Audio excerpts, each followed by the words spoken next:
Its freedom cannot be without the people who must be informed for them to decide on matters. We should and must present issues of public importance in a manner that is honest, balanced, objective, without fear and favor. Thus, we give you Aksyon Firing Line. Investigative report, interviews, analytical, objective, balanced discussion, fearless comments. Aksyon! Drama, musika at impormasyon. Aksyon na aksyon talaga.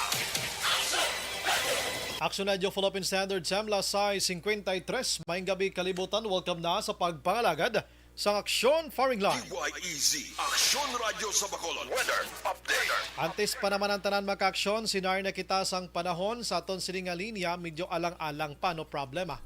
No? Alang-alang aton sininga Provincial Disaster Management Program Division, pa karunanta or pa buwasanta.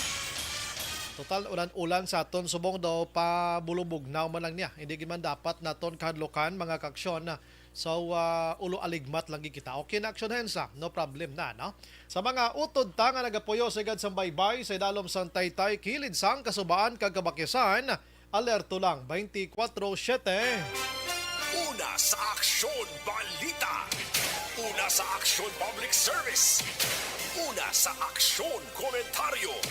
Sa drama, musika at impormasyon. Aksyon na aksyon talaga.